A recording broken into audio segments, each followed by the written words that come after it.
Well, anyway, so I told you we could have a kid. Yes. And then what happened after that? Well, we tried and we tried and we tried and we tried, and nothing happened. So when we had been trying for like, I don't remember, 6-8 months, something like that.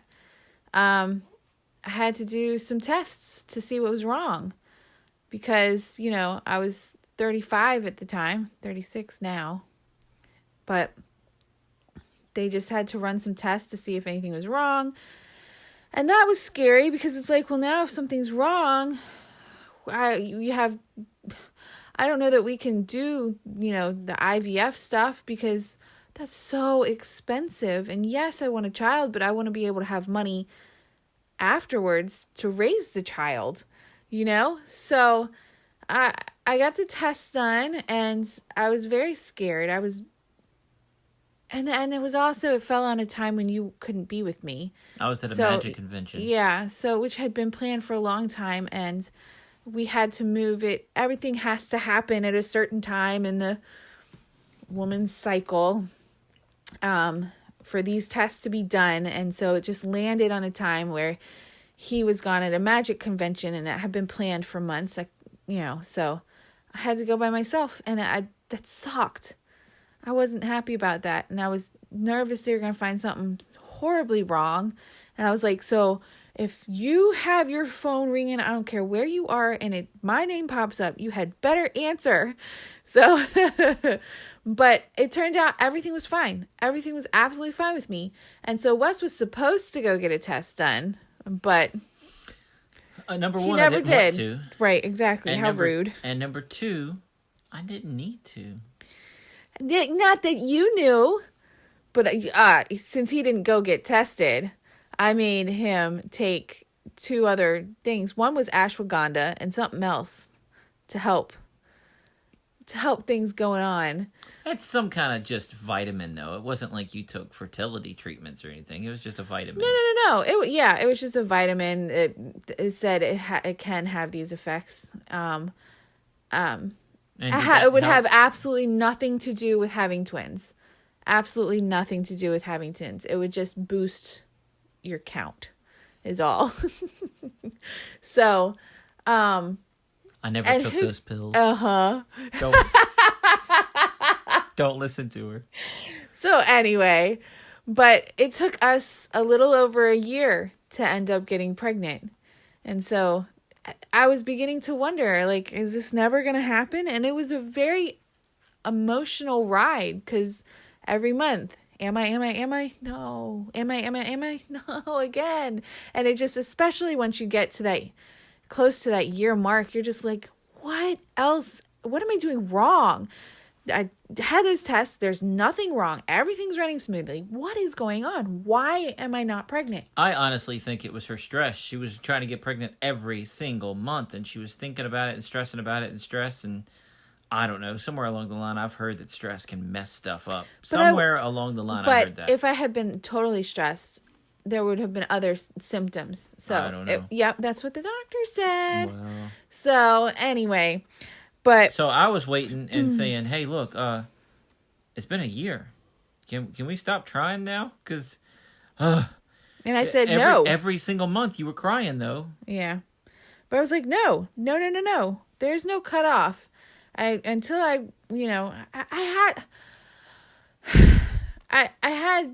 wanted another child, and there's no cutting that off. You want a child. And I guess it would have been cut off at some point, some way, somehow, if we never got pregnant. But at that point in time, we had been trying for a year. I was not ready to give up yet. So, which was a good thing, because we ended up getting pregnant a year in. And we knew we were pregnant when we went to Penn and Teller. Yes. And you went to the doctor to even see if you could fly, because you did not want to mess anything up. No, I didn't. Well, and here's the other thing. I had... No, that happened after Penn and Teller. I was about 7 weeks, so never mind. But yeah, I wanted to make sure. I figured I'd be fine, but I just want to make sure that it really would be okay that early in pregnancy, because they say the first trimester is very tricky. That's when you're most likely to have a miscarriage, is in that first 12 weeks. And so I didn't want to mess anything up by getting on an airplane. But they said it would be fine. I just had to stay hydrated, make sure I drank a lot of water. So guess what? You can't take any liquids past security. So I bought some expensive bottled water, man. $6 for bottled water. It was stupid, but it was worth it. And on episode 1 of Jewel TV, it's called The Big Break, and it's all about the Penn and Teller thing. And at one point, Lana's talking about the blueberry in the background, and if you listen close, you'll hear, "Blueberry, Dad, the blueberry." Natalie had an app on her phone that told her the size of the baby every single day, and they compared it to fruits and vegetables and all kinds of stuff. Yeah. And while we were at Penn and Teller, it was a blueberry. It was the size of a blueberry. But we had no idea there was 2 blueberries in there. We had no clue there was 2 blueberries in there. See, you can get an early ultrasound, I think like 10, 12 weeks, something like that. And they will, obviously they would have picked up that there were twins in there. But I knew my dates really well, because we had been trying for so long. So I knew exactly when we got pregnant. So I knew our due date, and we didn't need that extra ultrasound. So we didn't worry about it. And every time we went in, once they found the heartbeat, they could find the heartbeat, and they'd find one heartbeat and be happy because, And they put the monitor to her belly, left to right, and they always found on the left side. So why look to the right? They found it right away. Right. So they never tested her right side of her belly. No doctor did. Separate. They got the right one, because that was the one Julian was on. It's the right side. My right. But if it's on my left, I'm saying, okay, facing me. Gotcha. Yeah. Sorry. Yeah. So, yeah. And that's how people read a book. They go from left to right. So if you're going to scan somebody's belly, you go left to right. Right. And correct. I'm not saying right, but correct. Yes. So you find one heartbeat. You think you're only having one. Ta-da. Done. You're still good to go. So you can hear that heartbeat and everything, and you're good. So we had no clue. We went in at 22 weeks. We went in for an ultrasound. Obviously, they measure, make sure the baby's healthy. There's, nothing obvious that they can see wrong. And they get to tell you whether you're having a boy or girl.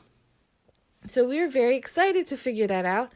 And lo and behold. And we already planned a gender reveal party for the following day. For the very next day. Yeah, we went in on a Friday, and we're having our gender reveal on that Saturday. And so do you remember we bought the cannons, and we bought one boy one and one girl one? Yeah. Just in case. Yep. So that, because Lana was going to pop the cannon. And we wanted her to practice. The night before. What if it was a boy and a girl, twins? We'd have to go back to the store. I just realized that. Yeah. Yeah. So, but anyway, we show up for the ultrasound, just excited to figure out boy or girl, and go in there, and the lady starts scanning, and she goes, "Oh, there's a head, and there's this, there's that." And there's the femur, there's the spine, there's the arm. And Wes was like, "There looks like there's a ball in there." He's playing with a ball. He's got a ball in his hand. What is that? And I was like, "Oh, look at that. It's a ball. That's funny." "Yeah, what is that?" And the lady's like, "Oh, that's a second head." And she left. She left the room. Yeah, she said, "I'm not qualified for twins." I was like, "Well, where? Yeah, what?" We didn't have a chance to say anything. She just left. And we both just kind of were shocked. So she went to go find somebody who is qualified to measure twins and do 2, and we were just in the room in complete and utter shock. Because I was just waiting for her to peek her head back in and go, just kidding.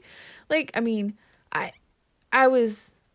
And different people, I don't know who they were, secretaries, nurses, different people, because it took like 25 minutes to get the second nurse in there. But different people, it seemed. Who knows how long it took them. I don't know. But yeah. But 3 other people stuck their head. "Are you guys okay?" Right. Yeah. Maybe we all turned pale. Maybe. I think that, we were speechless, and I think jaws just dropped, and we were just, 22 weeks in, people usually find out about these things early, not 22 weeks in. And then, Kylie, when we got there, the lady asked Wes, before we found out it was twins. She's like, do you need any water or anything? He's like, no, I'm good. Find out it's twins. Lady that's qualified to do the twin ultrasound. He's like, hey, you know how you offered me water earlier? I was offered water earlier. She goes, yeah. Do you need some? He's like, you have anything stronger? I need something. So, but yeah, they did come checking on us because I think they could tell how much in shock we were. Never in my life would I have ever thought I'd have twins. Well, it doesn't run in either one of our families. No, it doesn't. And there was nothing that we took or did or fertility wise. No, all natural. Yep. So we were asking the doctor, all right, doc, what's going on here? Well, he said, well, if you have twins in your family, it only increases the odds by 5%. Right. We were like, what? I thought everybody had twins. It was like made it 50% chance or 60% chance. Because you hear about this every other generation thing. People just make up stuff. I guess so. But we just hit the jackpot, I suppose. We got lucky. Yay us. Yeah. But now they're here. I wouldn't put them back. No, not at all. No. Once we found out there were two, it was a shock. It took some time to accept. But once I did, I was like, I wouldn't change this.